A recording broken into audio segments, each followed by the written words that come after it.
네, 안녕하세요. 닥신TV 신재욱이고요. 2022년도 새해가 밝아서 새해 버전의 2022년도 좋은 중고차 고르기 시리즈 지금부터 시작하도록 하겠습니다. 여러분이 중고차를 구입하려고 할 때 지인으로부터 야, 닥신TV 한번 봐 라는 얘기를 들었다면 이미 그 지인은 상당히 여러분에게 추천을 제대로 해주신 거고요. 그 추천을 받고 이 영상을 보러 오셨다면 여러분은 중고차를 구입하기 위한 첫 단추를 제대로 끼신 겁니다. 제 입으로 이런 얘기하기 좀 그렇지만 제대로 끼신 게 맞고요. 여러분이 이제 좋은 중고차를 제대로 구입할 수 있는 마지막으로 중요한 거는 제 영상을, 특히나 지금 이 영상을 제대로 보시고, 제가 좀 교만하게 말씀드릴게요. 죄송하지만 저는 이제 중고차랑 전혀 관계없는 업종에서 일하는 사람인데, 제가 일하는 병원에서 엄교수님이라고 계세요. 실제로 교수님은 아니고 이제 윗년차 선생님인데 저희가 이제 그냥 엄교수님이라고 부르는 분이 있는데, 저희들끼리 그냥 은어로 엄교수님이 가끔 이런 얘기를 할 때가 있습니다. 선생님, 잘 모르겠으면 시킨 대로 하세요 라고 이제 엄교수님의 어록이 있어요. 그러니까 잘 모르면 시키는 대로 해라 이건데, 제가 약간 교만하게 보일지 모르겠지만 여러분에게 말씀드릴게요. 잘 모르겠으면 이 영상에서 시키는 대로 하세요. 시키는 대로 하시면 실패하기가 그리 쉽지 않고요. 그래도 실패한다면 그거는 어쩔 수 없는 확률입니다. 우리는 살면서 피할 수 없는 확률이라는 게 존재하는데, 그 피할 수 없는 확률은 우리가 대비를 할 필요는 없습니다. 솔직히 얘기해서 어쩔 수 없는 일들이에요. 자, 우리가 정말 문제가 생기려고 하면 지금 이 영상을 제가 찍고 있다 이 건물이 무너져서 제가 죽을 수도 있는데, 그런 확률은 대비하지 않습니다. 지금부터 제가 어떤 11가지의 조건을 알려드릴 건데, 이 11가지의 조건들로 차량들을 소거를 하고 나시면 문제가 될 만한 나쁜 차는 이 11가지 조건에 걸려들지 않을 수가 없습니다. 사실은 한 3가지의 조건만 적용을 해도 문제가 될 만한 차들은 다 소거가 되는데요. 11가지의 조건을 적용해서 소거를 해 나가시면 문제가 될 만한 차는 그 안에 걸려들지 않을 수가 없습니다. 제가 지금부터 알려드리는 이 11가지의 원리는 나쁜 차에 대한 센시티비티가 굉장히 높은 조건들입니다. 정확하게 표현한 건데요. 마치 의학에서 라이트 크라이테리아라는 게 있는데, 흉수천자 같은 걸 한 다음에 이게 엑스데이트인지 트랜스데이트인지 딱 나누는 어떤 크라이테리아가 있는데, 이 크라이테리아의 핵심은 절대로 엑스데이트를 놓치지 않게끔, 예를 들어 엑스데이트가 이제 나쁜 차라고 보시면 되고 트랜스데이트는 좋은 차라고 보시면 돼요. 일단 절대로 엑스데이트, 나쁜 차를 놓치지 않기 위한 3가지의 조건이 있고, 이 3가지의 조건을 이용하면 굉장히 쉽고 간략하고 그러면서 엑스데이트를 놓치지 않는 이런 원리가 있어요. 자, 지금부터 제가 알려드리는 이 11가지의 조건을 잘 적용하시면 이 11가지의 조건은 사면 안 되는 나쁜 차들을 잘 걸러줍니다. 단, 이 조건은 나쁜 차에 대한 센시티비티가 매우 높기 때문에 이 조건으로 소거를 하는 과정에서 좋은 차들도 소거가 좀 많이 되기는 할 겁니다. 여러분이 중고차를 살 때 제일 중요한 거는 나쁜 차를 사지 않는 게 중요해요. 그러니까 실패하지 않는 게 중요해요. 왜? 여러분은 차량을 단 한 대만 고르면 되니까. 그 한 대를 골랐을 때 그게 나쁜 차가 아니려면, 나쁜 차에 대한 센시티비티가 매우 높아서 이제 소위 얘기해서 이제 위양성으로 좋은 차를 소거시키는 한이 있더라도 그거는 괜찮아요. 우리는 나쁜 차를 놓치지 않고 소거를 싹싹 해나가는 게 중요합니다. 그러면 그 조건을 다 적용해서 남은 차들 중에는 소위 얘기해서 사면 안 되는 나쁜 차는 존재하기가 쉽지 않고요. 그 차들 중에 아무거나 골라도 절대로 사면 안 되는 나쁜 차는 그 안에 존재할 수가 없습니다. 그래서 닥신TV 이 컨텐츠의 가장 큰 핵심이자 장점은 실제 현장에 가서 매물을 보지 않고요. 온라인상의 사이트만 보면서 ATP를 몇 개만 소모하면서 아주 효율적으로 쉽게 나쁜 차를 소거해 나가는 게 이 컨텐츠의 핵심입니다. 일단 서론이 좀 긴데 빨리 시작하도록 하겠습니다. 시작할게요. 자, 나쁜 차가 이렇게 존재하고요. 실제 우리 자연세계는 의학이나 과학이나 다 컨티뉴스 합니다. 중고차도 컨티뉴스예요. 이게 나쁜 차고요. 그리고 좋은 차가 이렇게 존재합니다. 좋은 차. 자, 그러면 우리는 어떤 기준을 적용을 해서 이 나쁜 차를 걸러낼 거예요. 그래서 이런 식으로 어떤 기준값을 정합니다. 그래서 우리 첫 번째 기준, 예를 들어서 뼈다구라는 기준으로 쳐봅시다. 자, 그러면 이 우측은 뼈다구를 먹은 차, 이 좌측은 뼈다구를 안 먹은 차가 됩니다. 제 영상을 보신 분들은 아시겠지만 뼈다구를 먹은 차는 보통 나쁜 차고요. 뼈다구를 안 먹은 차는 일반적으로 좋은 차예요. 이 그림을 정확히 이해하시면 여러분이 아실 텐데 뼈다구를 먹었다고 무조건 나쁜 건 아니고 뼈다구를 안 먹었다고 해서 무조건 좋은 것도 아니에요. 하지만 뼈다구를 먹은 차의 상당수는 나쁜 차고 뼈다구를 안 먹은 차의 상당수는 좋은 차인데 이 기준을 적용하면 어떤 현상이 생기냐면 자, 뼈다구를 먹은 차라는 이 기준을 적용하면은 우리는 상당수의 나쁜 차를 걸러낼 수 있습니다.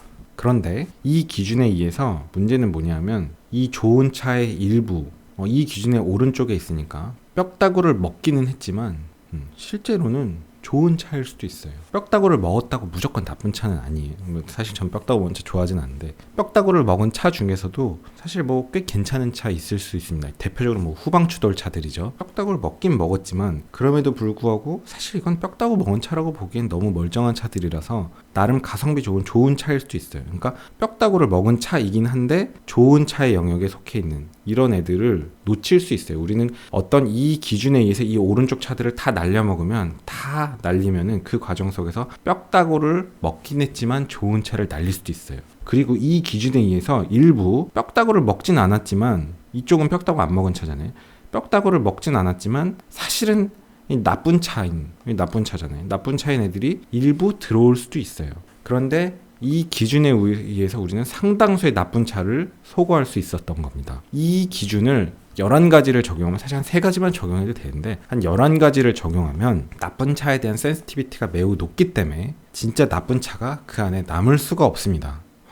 사실 굉장히 정확하게 설명한 건데 일단 시작하도록 하겠습니다. 자, 첫 번째 조건입니다. 엔카 사이트 상에서 성능 기록부 또는 보험 이력이 공개되어 있지 않은 매물은 무조건 거릅니다. 자, 여러분이 엔카 창을 보시면요, 요런 곳이 있는데 자, 지금 여기를 보시면 성능 점검이라는 곳이 있고요, 보험 이력이라는 것이 있습니다. 여러분이 중고차를 거래할 때 이 보험 이력이라는 건 원래 공시되는 자료예요.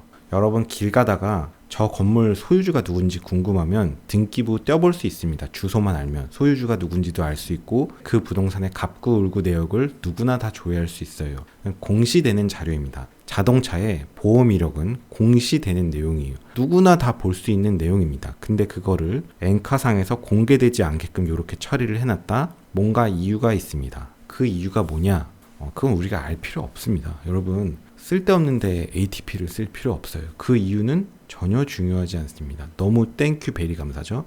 보험 이력을 공개하지 않는 매물은 거르십시오. 그리고 여기서 중요한 거 또는입니다. 2개 다가 아니고 둘 중에 하나라도 성능 점검 내역을 공개하지 않고 있는 매물은 그냥 거르시면 됩니다. 그 이유는 우리가 알 필요 없습니다. 그냥 거르세요. 죄송한데 제가 좀 비유를 이렇게 들어도 될지 모르겠습니다. 그 공부 못하는 사람의 특징이 뭐냐면 저도 공부를 잘 못했지만 중요하지 않은 내용에 심취해서 빠져들기 시작합니다. 보험 이력을 공개하지 않은데 이거 막 괜찮은 거 아니에요? 막 알아보려고 하고 성능 점검 내역이 공개되어 있지 않은데 그래도 이거 좋은 차일 수 있지 않아요? 하면서 막 알아보려고 하는 거 전혀 중요하지 않은 거에 ATP를 쓰는 행위예요. 보험 이력 또는 성능 점검 기록부 둘 중에 어느 하나라도 공개되어 있지 않으면 거르세요. 제가 영상 초반에 말씀드렸죠. 엄 교수님이 하신 말씀이 있습니다. 잘 모르겠으면 시킨 대로 하세요. 둘 중에 어느 하나라도 공개되어 있지 않으면 거르세요. 이 조건을 적용하면 나쁜 차의 상당수를 다 걸러낼 수 있습니다. 2번째 조건입니다. SK 엔카 진단 받은 차량만 구입한다. 여러분 엔카라는 사이트에서 보시면 SK 엔카의 진단을 받은 이런 차량들이 있고요. 진단을 받지 않은 차가 있습니다. 진단받은 차량 중에서만 구입하십시오. 지금 이 영상은 잘 모르시는 분들을 위한 영상이거든요. 잘 아시는 분은 알아서 잘 사시면 되고요. 잘 모르시는 분은 영상에서 시키는 대로 해주십시오. 제가 이런 말씀을 드리면 댓글에 분명히 생길 거예요. SK 엔카 진단 받은 차량 중에서도 나쁜 차 있다. SK 엔카 진단을 받지 않은 차량들 중에서도 좋은 차 많이 있다 라고 하시는 분이 계실 겁니다. 사실 그 얘기가 틀린 얘기는 아닌데요. 이 닥신스 크라이테리아의 본질을 전혀 이해하지 못하고 하는 얘기입니다. 우리는 나쁜 차에 대한 센시티비티를 좀 높게끔 스레시홀드를 일부러 잡았기 때문에 나쁜 차들을 최대한 좀 센시티비티 높게 걸러내는 과정에서는 좋은 차들이 어쩔 수 없이 좀 소거가 됩니다. 하지만 핵심은 나쁜 차들을 놓치지 않고 소거하는 게 중요해요. 나쁜 차들에 대한 센시티비티를 높이는 게 중요해요. 그 과정에서 좋은 차들을 일부 놓칠 수 있어요. 자, SK 엔카 진단을 받지 않은 차량 중에서 좋은 차들이 있을 수도 있어요. 하지만 우리는 나쁜 차를 소거하는 게 중요해요. 여러 가지 조건들을 적용하면서. 그렇게 하고선 남은 차량들 중에서는 진짜 사면 안 되는 정말 나쁜 차 존재할 수가 없습니다. 그 원리를 적용하기 위해서. 소위 여기서 SK 엔카 진단을 받지 않은 이 차들이 좋은 차일 수도 있는데 우리는 최소한의 ATP를 쓰면서 나쁜 차를 빨리빨리 소거하는 게 목표이기 때문에 SK 엔카 진단받지 않은 차들은 거릅니다. 진단받은 차량 중에서 고릅니다. 여러분이 진짜 좋은 중고차를 잘 보실 수 있으면, 그런 능력이 있다면, 저는 이 업계에 있는 딜러들 수준 아니고서는 그럴 능력이 있는 분 거의 없다고 생각하는데요. 어쨌든 자신 없는 분은 이 영상에서 안내하는 대로 해 주십시오. 사실 좀 하나를 좀 빼먹었는데, 자, SK 엔카 진단을 받은 차량은 SK 엔카에서 자체적으로 이렇게 외판과 프레임, 뼈다구를 한번 검증을 합니다. 이걸 완벽하게 믿을 수 있냐? 사실 이게 어떤 공신력이 있다고 하기에는 약간 사설 공신력이기 때문에 좀 효과가 미미하다고 보실 수도 있지만, 성능기록부는 성능장에서 점검을 하고 보험 이력이라는 필터를 한번 거치고 SK 엔카 진단까지 받으면서 여기서 외판 뼈다구 문제 없다고 하면 이 세 가지 조건을 진짜 뼈다구 먹은 차량이 다 통과하기가 쉽지는 않습니다. 실제로 뼈다구를 먹은 차량은 SK 엔카 진단 자체를 받지를 않아요. 그래서 SK 엔카 진단을 받은 차량들 중에서 이렇게 보셔서 외판, 뼈다구를 보시고, 외판은 먹어도 좀 상관없는데 가능한 안 먹으면 더 좋고 사실은 상관없는데 프레임, 뼈다구 먹지 않은 차인지를 한 번 더 보시면 됩니다. 자, 세 번째 주제입니다. 뼈다구 먹은 차 사지 마세요. 뼈다구 먹은 차를 소거하는 방법은 SK 엔카에서 성능 점검 기록부랑 보험 이력이 있는데요. 성능 점검 기록부를 열어보시면 됩니다. 자, 근데 이 매물은 사실은 열어볼 필요도 없죠. 왜? 제가 아까 설명드렸죠. 처음에 성능 점검 기록부랑 보험 이력 둘 중에 5월입니다. 어느 하나라도 공개되어 있지 않으면 ATP를 더 이상 쓰지 말고 걸으라고 했어요. 그러니까 이 매물은 사실은 성능 점검 기록부를 클릭할 필요조차가 없습니다. 둘 중에 어느 하나라도 공개되어 있지 않으면 더 이상 볼 필요 자체가 없어요. 근데 우리는 지금 그냥 공부하는 시간이니까 잠깐 보도록 하겠습니다. 자, 이 성능 점검 기록부를 여시면 이쪽은 이제 외판이 있고요. 이쪽은 프레임, 뼈다구가 있습니다. 자동차는 크게 두 가지로 나눌 수 있어요. 외판과 뼈다구를 나눌 수 있는데요. 저는 개인적으로 외판 문제 없고 뼈다구 먹지 않은 차량을 더 좋아해요. 그런데 사실은 이제 중고차적 관점에서는 외판은 먹어도 상관없습니다. 외판을 먹은 거는 이제 무사고의 영역이에요. 우리가 이제 볼트를 풀러서 교환할 수 있는 부품들은 다 무사고로 봅니다. 그래서 이 차량은 이 뼈다구만 문제 없으면 사실은 이런 본네트 교환, 팬더 교환, 도어 교환은 다 볼트를 풀러서 교환할 수 있는 거고, 이건 외판의 영역이에요. 사실 외판만 놓고 보면 이 차는 이제 무사고 차고 실제로 중고차적 관점에서 구입해도 괜찮은 차입니다. 괜찮은 게 아니고 사실 아무 상관없어요. 그런데 이제 이쪽을 보시면 이쪽이 이제 뼈다구의 영역이에요. 이쪽까지 손상을 먹었다? 그런 차는 구입하지 마세요. 사실 이 차는 이제 프론트 사이드 멤버라고 굉장히 이제 메인 골격을 이제 먹었는데, 이런 차는 사실 이제 진짜 사면 좀 안 되는 차에 가깝기는 합니다. 굉장히 이제 컨트라 인디케이션인데, 어쨌든 이 프론트 패널 정도는 사실 좀 먹어도 개인적으로 그리 상관은 없다고 생각하는데, 그런 얘기는 지금 하지 않을게요. 하여간에 뭔가가 체크 내역이 있다. 그러면 구입하지 마세요. 제가 이렇게 말씀을 드려도 계속 구입하고 싶어 하시는 분들이 계십니다. 여러분이 중고차를 구입해서 실패하는 이유는 설명드린 대로 안 하기 때문입니다. 제가 SK 엔카 영상을 만들면서 이렇게 설명드리는 영상을 굉장히 많이 업로드를 했는데요. 하면서 느끼는 게 뭐냐 하면, 이렇게 다 알려드려도 알려드리는 대로 다 안 합니다. 알려드리는 대로 잘 하시는 분은 정말 방구석에서 클릭만 해갖고 탁송받아서 좋은 매물을 잘 구입했다고 댓글을 달아주시면서 만족해서 잘 타고 계시고요. 물론 정말 운이 없을 수도 있지만 실패하는 분들의 상당수는 제가 말씀드린 조건을 만족하지 않는 차량을 구입했기 때문입니다. 그분들이 왜 이런 차를 구입할까요? 제가 뼈다구 먹은 차량 구입하지 말라고 이렇게 강조를 했는데도 왜 구입을 할까요? 그 이유는 알고 있죠. 돈 때문입니다. 사실 이제 중고차를 구입한다는 것 자체가 어느 정도 가격에 대한 민감도가 그래도 상대적으로 좀 높은 사람일 가능성이 높겠죠. 조금 더 가성비 있게 차량을 구입하려고 하다 보니 중고차를 구입하시는 분들이 많을 거고, 그 과정 속에서 사실 뼈 따고 먹은 차들은 값이 싸거든요. 그러니까 이게 되게 끌릴 수밖에 없습니다. 그러니까 막 그렇게 당신이 사지 말라고 얘기했는데도 막 진짜 엄청 싸. 좀 자꾸 사고 싶다는 생각이 드시고, 뼈 따고 먹지 않은 차는 상대적으로 또 너무 비싸 보이니까 뭐 안 사고 싶다는 생각이 드시나 봐요. 뭐 그럴 수 있죠. 그래서 이렇게 말씀을 아무리 드려도 지키지 않고 뼈 따고 먹은 차를 구입하시는 분이 있는데, 솔직히 말씀드려서요, 너무 날로 먹으려고 하면 안 됩니다. 세상에 공짜는 없어요. 중고차는 감가를 쳐맞기 때문에 가성비 좋은 중고차는 존재하는데 공짜는 존재하지 않습니다. 공짜는 없어요. 뼈대 먹은 차는 구입하지 마십시오. 뼈대 먹은 차들 중에서도 좋은 차 있냐? 있습니다. 제가 아까 말씀드렸잖아요. 우리가 어떤 조건에 의해서 나쁜 차를 걸러낸다고 하더라도 그 과정 속에서 뼈대는 비록 먹었지만 그래도 괜찮은 차가 있을 수도 있어요. 있을 수 있는데 우리는 실패 없는 차량을 구입하는 게 목표고, 그렇다면 뼈대 먹은 차량은 고르십시오. 자, 다음은 네 번째 주제인데요. 제가 지금까지 말씀드린 이 세 가지 원리만 철저하게 적용을 해도 사실은 현실 세계에서 나쁜 차들 다 고를 수 있습니다.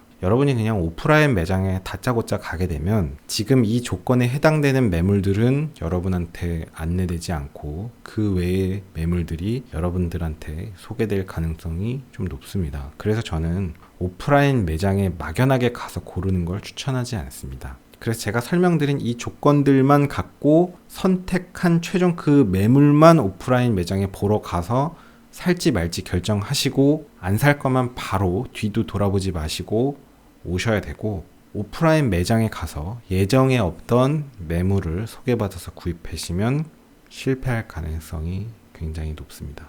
그래서 네 번째 조건은 지금까지 말씀드린 이 세 가지 요건을 잘 적용하시고, 절대로 막연하게 오프라인 매장에 가서 구입하지 말고, 이 조건을 잘 적용한 매물을 보러 가더라도 그 외에 다른 매물을 현장에서 소개받고 구입하시지 마십시오. 우리는 온라인에서 제가 알려드리는 그 조건에 의해서 선택된 매물만 보러 가고 살지 말지 현장에서 결정하시면 되고, 오프라인에서 예정에 없던 매물은 사지도 말고 보지도 마십시오. 제가 말씀드리는 대로만 하면 실패하기 그리 쉽지 않습니다. 실패하는 이유는 지금 말씀드리는 걸 잘 안 지키기 때문이에요. 자, 다섯 번째 조건입니다. 렌트 이력이 있는 차량, 전손 이력이 있는 차량, 택시 등 영업용으로 이용 이력이 있는 차량은 선택하지 않습니다. 제가 이렇게 말씀드리면 렌트 이력이 있더라도 법인 용도로 쓰인 차량은 기사가 관리를 하고 소모품 관리를 회사에서 하기 때문에 더 철저하게 잘 됐을 수도 있다 라고 하시는 분들이 계신데요.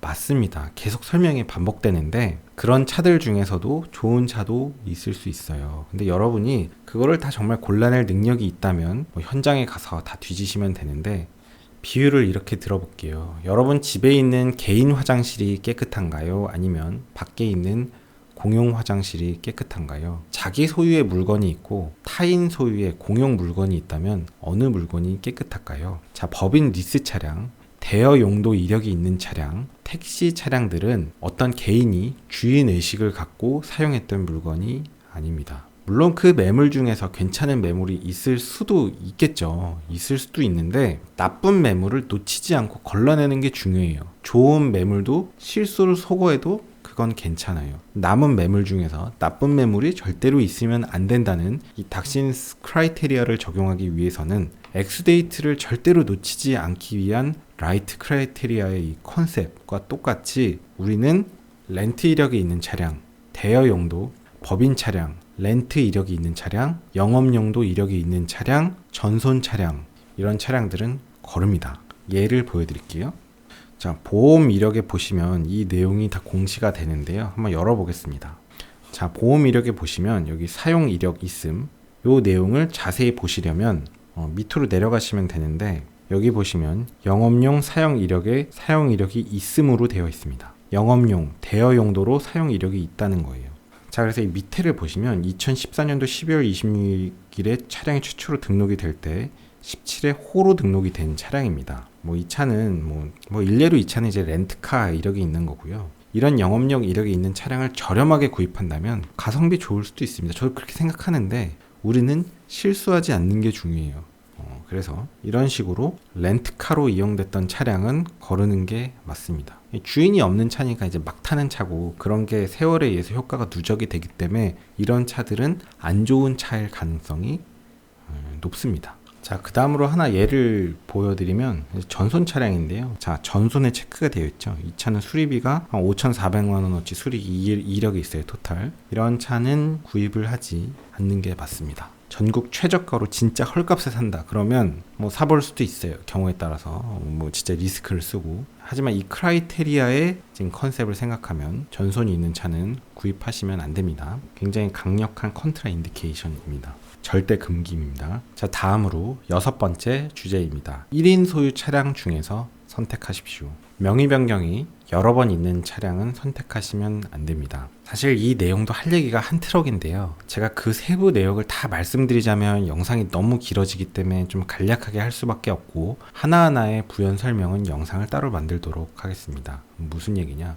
구독 부탁드립니다. 그 얘기를 하는 거고요. 중고차를 구입할 때 1인 소유냐 아니냐가 사실 상당히 그 차이가 크고 1인 소유의 가치는 진짜 크다고 생각합니다. 그래서 1인 소유 차량을 선택하시는 게 중고차를 구입할 때는 가성비 짱짱이라고 생각해요. 왜냐? 자, 1인 소유 차량을 구입한 사람은 사실 자동차 구입이 목돈이잖아요. 목돈을 들여서 산 차인데 그 재산을 주인의식을 갖고 잘 관리를 했을 거고요. 그 이후에 중고로 구입한 사람들은 저 포함, 여러분 포함 솔직히 그 정도로 아껴 타진 않거든요. 그러니까 첫 구매자와 중고로 구입한 사람들은 조금 마인드가 다릅니다. 그래서 첫 구매자가 구입한 그 차량은 신차 출고한 사람은 그 차를 좀 관리를 그래도 잘 해요. 그러니까 그 차를 우리가 받으면 사실상 약간 과장하면 신차를 구입한 거나 마찬가지입니다. 실제로 신차를 구입해도 내가 내 명의를 등록하는 순간 중고차가 돼버려요. 그 차를 우리가 산 거니까 1인 소유 차량은 중고차계에서 신차라고도 볼 수 있습니다. 할 얘기가 아주 많은데 그런데 명의 변경 이력이 많으면 그 차는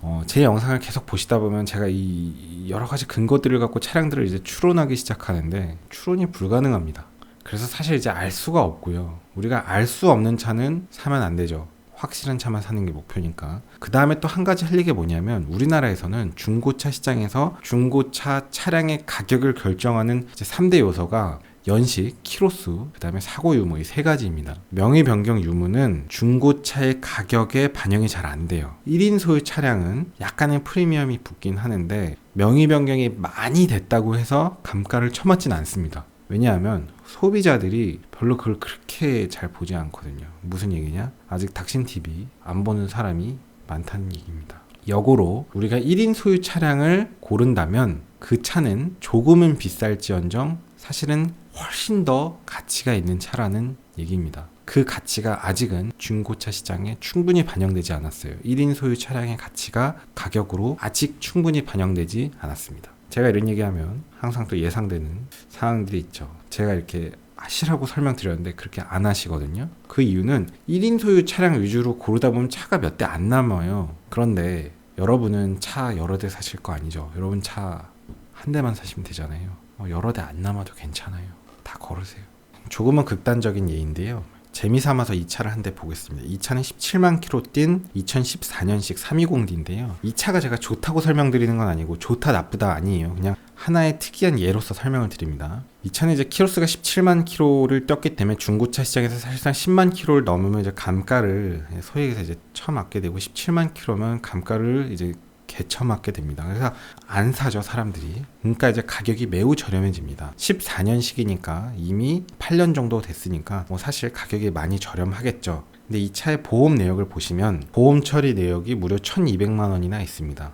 많은 사고가 난 것 같긴 한데 이 차는 특이하게 소유자 변경 횟수가 1회밖에 없습니다. 이 차는 용도 이력 내역이 없고 개인 소유를 했던 차량이고 2014년도 3월에 최초 등록이 됐고 2021년도 10월에 소유자 변경, 이제 중고차 상사 쪽으로 명의가 넘어간 걸로 보이고 이 차는 이제 1인 소유 차량입니다. 이렇게 보시면 많은 사고 내역들이 있는데요. 보험 처리 내역을 보시면 내차 피해에도 여러 가지 사고 내역들이 있고 타차 가해에도 여러 가지 사고 내역이 있는데 이런 차는 제가 대체적으로 좋아하는 형태입니다. 왜냐하면 추론이 되거든요. 명의 변경이 없는 차니까 1인 소유차니까 최초 출고한 사람이 나름 6, 7년 동안 키로수는 많이 뛰었지만 신차를 출고한 사람의 주인의식을 갖고 나름 관리를 한 차량입니다. 그리고 이제 이 차는 이제 수입차다 보니까 걸핏하면 2, 300만 원이 수리비로 들어요. 그래서 한 200만 원 이하의 수리는 사실 큰 수리 아닙니다. 여기 보면 260만 원짜리 수리, 부품이 160만 원이라고 하는데요. 팬더 같은 거 교환하면 부품값이랑 공임이랑 해서 한 200 정도 쉽게 나옵니다. 그래서 이 260만 원 정도 되는 수리 내역도 그리 큰 게 아니고요. 한 470 정도 되는 수리 내역은 조금은 큰 것 같지만 문짝 하나만 교환해도 이 정도 비용 나올 수 있습니다.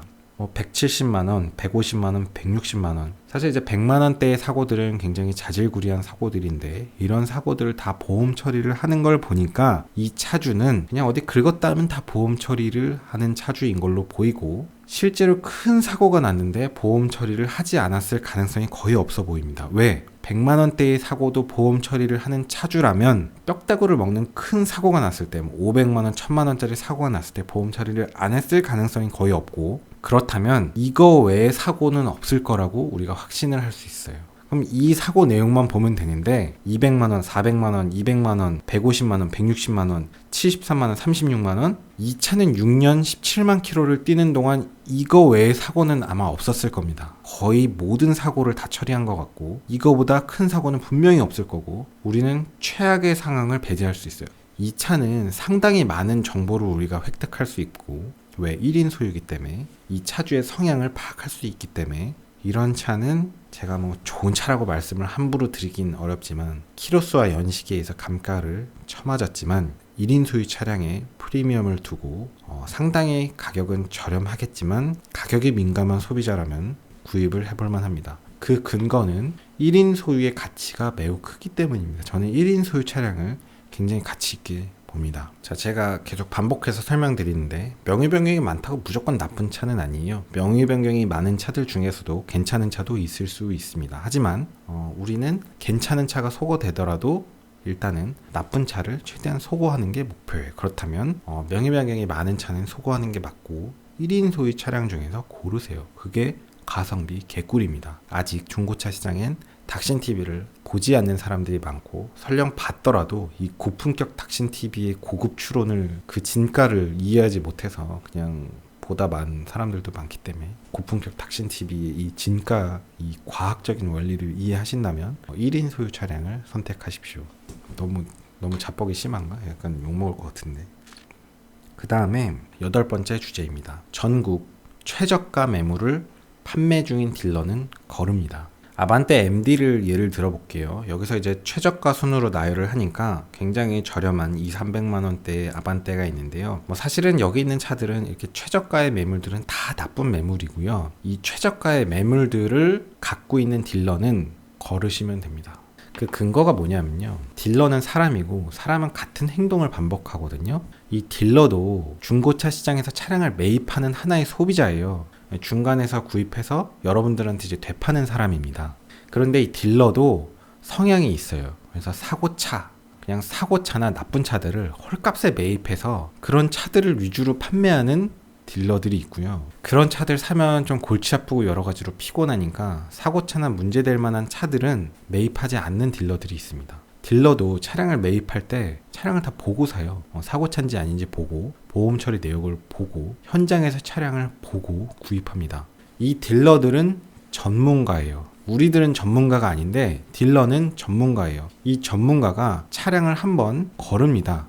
그렇기 때문에 우리는 전문가가 아니지만 이 전문가의 눈을 간접적으로 이용할 수 있어요. 그 원리가 바로 이건데 딜러도 어떤 성향이 있기 때문에 그 딜러가 이런 최저가의 매물을 갖고 있다. 그러면 그 딜러는 그냥 룰아웃 하시면 됩니다. 정상적인 매물을 거래하는 딜러는 이런 최저가 매물을 매입하지 않습니다. 전국 최저가 아반떼 매물 너무 특정 매물을 좀 꼽긴 그런데 이거 이제 전국 최저가의 수준에 준하는 매물인데 당연히 이제 성능 기록부랑 보험 이력은 오픈되어 있지 않고요. 더 이상 ATP를 쓸 필요가 없습니다. 그리고 보통 이제 이런 딜러들은 갖고 있는 매물들이 다 비슷한 매물들이고요.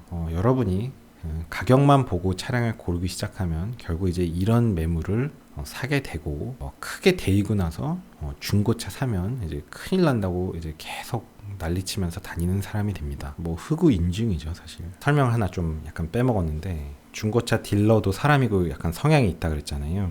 엔카에서 보시면 이 판매자에 대한 정보가 있고 판매자에 클릭하시면 이 판매자의 이력을 알 수가 있습니다. 2010년도에 가입된 아이디고 누적 판매 대수가 1800대, 그다음에 최근 1년 동안에 463대, 1년에 한 대 이상 판매하는 딜러이고 판매 중인 차량은 70대입니다. 여기서 보면 대략적으로만 봐도 제가 다 귀찮아서 열어보지 않을 건데 1인 소유 완무, 1인 소유 완무, 1인 소유 완무, 1인 소유 완무, 1인 소유 완무, 무사고니까 뭐 외판 교환이 있을 건데요. 그 다음에 1인 소유 완무, 1인 소유 완무, 무사고, 이건 외판 교환은 있겠지만 뼈다귀는 안 먹은 차고 1인 소유 완무. 대충만 봐도 이 딜러는 이렇게 왕성하게 차량을 판매하고 있고 1인 소유의 완무 차량을 많이 구입하시는 딜러고, 이런 딜러는 제가 아까 설명드린 뼈다귀 다 먹은 그런 사고차, 최저가 차량은 매입하지도 않아요. 이렇게 왕성하게 판매하고 있다가 문제될 만한 차 잘못 팔아서 여러 가지를 꼬이면 이 사람은 그거로 인해 꼬이는 게 더 손해가 큰 사람입니다. 그래서 중고차 딜러의 성향을 보는 게 대단히 중요해요. 왜? 이 딜러는 전문가고 이 딜러가 한번 걸러서 매입한 차잖아요. 한번 이렇게 가서 봐준 차거든요. 어찌 보면 이런 딜러, 뭔가 이렇게 보다 보면 이 딜러는 좀 믿어도 될 것 같다, 이런 딜러가 있거든요. 그런 딜러의 매물들을 쭉 열어놓고 그 안에서 차를 고르는 것도 하나의 방법입니다. 실제로 되게 좋은 방법입니다, 이게. 그래서 그 중고차 딜러의 성향을 파악하는 거, 이 내용이 또 굉장히 중요한 원리입니다.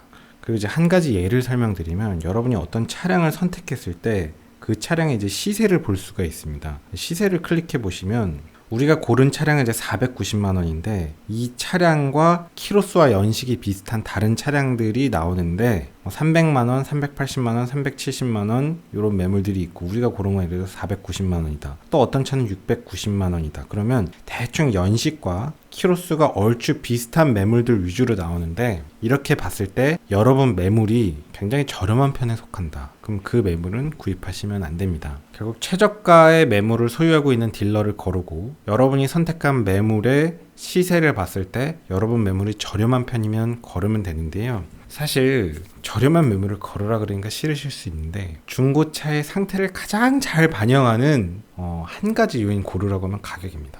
비싼 차는 무조건 좋고요, 싼 차는 안 좋은 차입니다. 그 모든 게 반영된 게 가격이잖아요. 그러니까 사실 비싼 차가 좋은 차고요, 싼 차가 나쁜 차입니다. 그런데 시장에서의 어떤 상품의 가치를 반영하는 좀 요소들이 있고 실제 차량의 부하 정도는 좀 차이가 나기 때문에 그 괴리가 있어서 우리가 상대적으로 가성비 좋은 차를 고르기 위해서 이제 이 컨텐츠를 보는 건데, 어쨌든 여러분이 고른 매물이 중간보다 저렴하다? 안 사시는 게 낫습니다. 그러니까 중고차를 선택할 때는 새 차보다는 싼 차를 구입하되 중고차 중에서는 조금 중간보다는 비싼 차를 구입하겠다라는 마인드로 구입하시면 실패 안 합니다.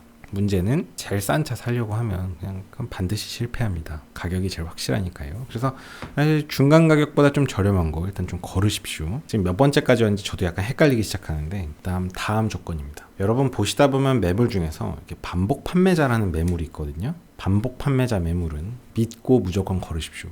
더 생각할 거 없습니다. 무조건 걸으세요. 그리고 매물 중에서 개인 매물 걸으십시오. 요거 약간 논란 될 수 있는데 개인 매물 거는 걸 추천합니다. 저는 개인 매물을 그리 좋아하지 않는데요. 개인 매물이 일반인이 접근하기에 난이도가 좀 있습니다. 잘 고르시면 좋은 차를 고르실 수 있는데 잘 고르기 쉽지 않습니다. 제가 좀 전에 설명드린 개인 매물과 반복 매물은 일종의 제도권 밖 매물이고요. 그렇기 때문에 개인 매물이나 반복 매물, 이렇게 제도권 밖에 있는 매물은 여러 가지 장치들이 없기 때문에 정말 마음 먹고 여러분을 속이려고 작심하면 얼마든지 속일 수 있는 게 이 개인 매물과 반복 매물입니다. 제도권 밖에 있기 때문이고요. 실제로 정식 딜러를 통한 중고차 매매는, 즉 상사 거래는 어느 정도 좀 제도적인 안전 장치들이 좀 있고, 그 장치들이 있기 때문에 우리가 그걸 잘 이해하고 닥신TV 보고 구매하시면 그렇게 큰 실패를 하기도 오히려 쉽지 않은데, 왜? 중고차 딜러분들은 또 하나의 매수자고, 딜러분들이 전문가분들이 한번 걸른 매물을 우리가 구입하기 때문에 어떤 면에서 어느 정도 좀 걸러지는데, 이 개인 매물, 반복 매물은 완전 제도권 밖입니다. 이 개인들을 상대할 수 있는 사람은 딜러들이고요. 그래서 이 딜러들은 이 개인 매물을 구입합니다. 그래서 이렇게 개인 매물 올려놓으면 딜러들도 여기다 전화 걸어요. 자기가 사겠다고 하고. 그래서 이제 딜러 매물이 되면 그걸 여러분이 구입하시는 건 제가 뭐라 안 하겠는데, 이 개인 거래를 여러분이 직접 하겠다? 메리트가 별로 없습니다. 왜냐하면 이렇게 개인 매물을 올리는 사람들은 제값을 받고 팔려는 사람들이에요. 그러니까 처음에 상사에다 팔려고 했더니 너무 가격을 시계에서 후려치니까 그 가격에 못 팔겠다, 돈 좀 더 받겠다라는 사람들이 조금 피곤하더라도 난 개인 매물로 팔겠다고 하는 사람들이 올리는 건데, 그렇기 때문에 이 사람들이 알고 보면 의외로 싸게 팔지도 않아요. 그러니까 제값은 다 받으려고 하고 제도권 밖에 있고 이득이 없습니다. 반복 매물은 제가 뭐 ATP 아까워서 설명을 안 할 건데, 이건 정말 막장 매물들이 보통 반복 매물로 갑니다. 뭐 예외도 있겠지만 우리의 인생은 짧고 ATP는 아깝습니다. 개인 매물하고 반복 매물은 거르세요. 자, 다음 조건입니다. 자차 보험을 들지 않았던 기간이 있는 차량은 거릅니다. 보험 이력을 클릭해서 열어보시면 보험 처리 내역을 확인할 수 있는데, 자차 보험, 내차 보험으로 처리한 내차 사고 영역에 정보 제공 불능 기간이라고 나와 있는 경우들이 있습니다. 자, 정보 제공 불능 기간 2015년도부터 2015년도 11월부터 2016년도 1월까지 요 2달 정도는 명의 변경이 되는 기간에 아마도 자차 보험이 잠깐 안 들어졌던 것 같고, 근데 문제는 2019년도 1월부터 2021년도 1월까지 무려 2년 동안의 기간을 자차 보험을 안 들고 탄 차입니다. 명의 변경 내용을 한번 볼게요. 12년도 23일 요때 한번 명의 변경이 된 거 보니까 요때는 소유자 변경이 되면서 잠깐 이제 보험을 한두 달 뺐던 것 같습니다. 자차 보험은 의무가 아니기 때문이에요. 보통 우리가 책임보험, 타차에 대한 가해에 대한 보험은 의무로 들게 되는데, 자차 보험은 의무로 들지 않습니다. 그래서 안 들고 타는 경우도 있어요. 저는 안 들고 타는 걸 나쁘게 보지는 않는데, 우리가 중고차를 사는 입장에서는 알 수 없는 차를 구입하는 거잖아요. 전 차주가 어떤 사람인지 모르잖아요. 그런 상황에서는 자차 보험을 들지 않고 탄 차주는 좀 나쁜 차를 갖고 있는 사람일 가능성이 높습니다. 왜냐하면 좀 가격에 민감한 차주이고 수리도 제대로 안 했을 가능성이 좀 높고, 좀 주인의식을 갖고 타지 않았을 가능성이 좀 있고, 실제 정비 내역에 대해서, 사고 내역에 대해서 우리가 추론할 수 있는 여지들, 정보가 줄어듭니다. 알 수가 없기 때문이고, 좋을 수도 있죠. 근데 우리가 알 수가 없다면, 리스크가 조금이라도 있다면 소고를 하는 게 맞잖아요. 자차 보험을 들지 않은 차는 소고합니다. 다시 이 차를 잠깐 보시면 2019년도 1월부터 2021년도 1월까지 2년 동안 자차 보험을 안 들고 탔는데요. 여기 보시면 이제 2021년도 11월 15일에 소유 변경이 됐으니까 이 마지막 차주가 마지막에 2년 동안은 자차 보험을 안 들고 탄 겁니다. 그러면 이 차주는 처음에 16년도에 매입해서 한 19년도까지 한 3년간의 자차 보험을 들고 타다가 마지막에 2년은 자차 보험을 안 들고 탔네요. 그러면 그 19년도 1월부터 21년도 1월까지 이 기간에 대해서는 자차는 보험 처리를 할래 할 수가 없습니다. 보험을 들지 않고 탔으니까. 그래서 이 기간은 사고가 있더라도 여기 기록이 안 돼요. 그럼 우리는 이 보험 처리 내역을 보고 추론을 할 수가 없습니다. 왜? 정보가 없으니까. 그렇다고 해서 이 차가 나쁘다는 걸 의미하는 건 아니죠. 하지만 리스크가 올라갑니다. 우리는 리스크를 줄이는 게 목표잖아요. 소거하세요.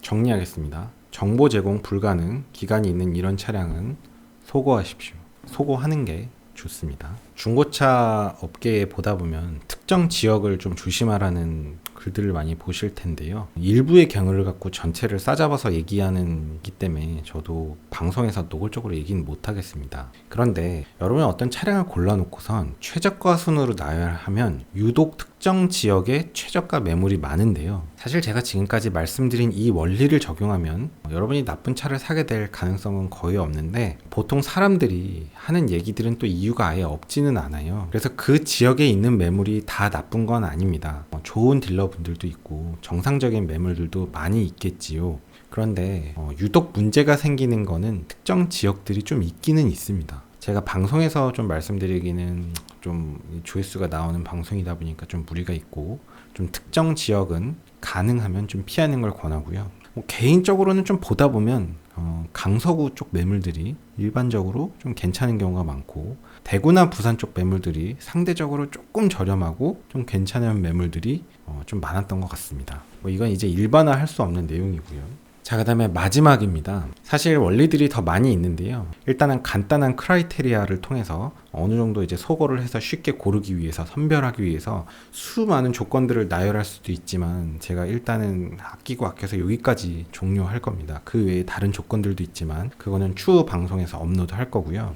마지막 조건인데요. 이게 의외로 중요한데, 제가 지금까지 설명드린 이 내용을 갖고 고르다 보면 뭔가 좀 예외적인 사항들이 있을 거예요. 뭔가 이거는 좀 추론이 좀 적절하게 안 돼. 이거는 뭔가 좀 안 맞아. 그런 매물이 있다면 어떻게 하면 될까요? 사지 마세요. 소거하세요. 안 사시면 됩니다. 제가 항상 하는 얘기인데요. 여러분은 차를 한 대만 사시면 되잖아요. 여러분 차 뭐 한 10대 사야 된다, 뭐 20대 사야 된다. 그러면 사실 지금 설명드리는 이 조건을 모두 만족하는 차량을 고르는 게 그리 쉽지 않을 수도 있습니다. 근데 우리는 차를 한 대만 사면 돼요. 그리고 한 대 사면 꽤 오래 탈 거잖아요. 신중하게 고르세요. 제가 말씀드린 이 조건들을 다 적용해서. 뭔가 좀 추론이 안 돼, 뭔가 좀 이상해, 더 생각하지 마세요. 그럼 걸으시면 됩니다. 항상 문제가 생기는 거는 그 이유가 있었고 찜찜한 게 있었고 거기서 문제가 생깁니다. 그러니까 뭔가 추론이 안 돼, 뭔가 이상해, 뭔가 좀 예외적이야, 걸으시면 됩니다. 가끔 저한테 그러니까 뭔가 좀 이상하다 그러면서 저한테 이렇게 링크 걸면서 물어보시는 분들이 계신데요. 저도 그런 링크 열어보면 솔직하게 저도 잘 모르겠습니다. 근데 저는 이렇게 잘 모르겠으면 더 이상 고민하지 않아요. 왜? 안 사면 되니까. 뭐 내가 그 차를 꼭 사야 되는 건 아니잖아요. 여러분이 그 차에 대해서 계속 궁금한 이유는 그 차에 꽂혔기 때문인데, 왜? 그 차가 저렴하니까. 사실은 또 제가 저렴한 차 사지 말라 그랬잖아요. 결국은 소거가 되는 겁니다. 그러니까 제가 말씀드린 이 여러 가지 조건들 중에 한 3가지만 대충 적용해도 나쁜 차들이 다 걸러져요. 근데 실제로 뭔가 찜찜한 차, 당신이 이런 차는 사지 말랐는데 그래도 좀 하면서 이 엄격한 조건을 적용하지 않다 보면 결국 이제 실수를 하게 됩니다. 닥신TV의 좋은 중고차 고르기 시리즈 이 크라이테리아도 이제 고품격 추론이고, 여러분이 좋은 중고차를 구입하시는 거는 결코 우연이 아니고요.